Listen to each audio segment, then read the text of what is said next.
Help fight Islamic terrorism. Visit www.americansagainst.hate.org. The first Muslim elected to Congress, Minnesota Democrat Keith Ellison, gave a rousing speech where he told his fellow Muslims to observe their faith. This happening in a week where there was lots of debate over the role of Islam in public life. Nationally syndicated columnist Joel Mowbray is here to give us his take on the situation. Thanks for joining us this morning, Joel. Hey, good morning. So, the big debate, obviously, is that he's going to take his oath over the Quran as opposed to the Bible. How much of an uproar and how much of a big deal is this really to American life and politics? Well, I'll tell you, it really struck a nerve. Dennis Prager wrote the column talking about... talk show host Dennis Prager? Yeah, talk show host and friend of mine, Dennis Prager. And, you know, he really struck a chord with this. Americans are concerned about this because this is a real statement. This is the first time it's ever been done where you've had a swearing-in. Granted, this is ceremonial, not the official swearing-in, on a book other than the Bible. So... In it, you just sit there and put up your hand, and is there a Bible even in the room? In the actual swearing-in, no. You just raise your right hand. But he wants to bring a Quran to that?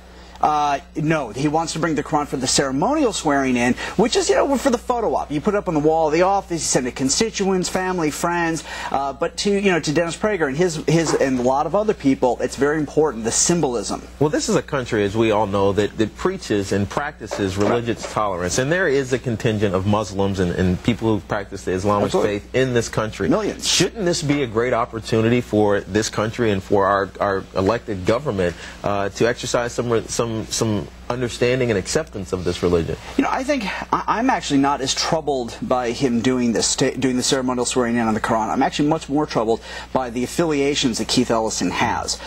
He's actually gotten over $50,000 in fundraising support from a group called CARE, the Council on American Islamic Relations. He gave a speech over the weekend to the Muslim American Society, which is the Muslim Brotherhood in America. Muslim Brotherhood is the forerunner to Al-Qaeda, Islamic Jihad, Hamas. Right. And you know, so you're talking about who is he choosing to line up with? What about Nation of Islam? Oh, he's a former spokesman for the Nation of Islam, an openly anti-Semitic and bigoted organization.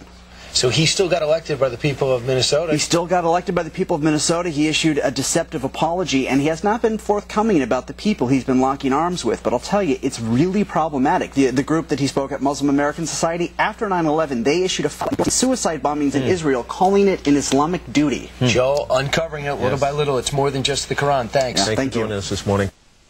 Help fight Islamic terrorism. Visit www.americansagainst.hate.org.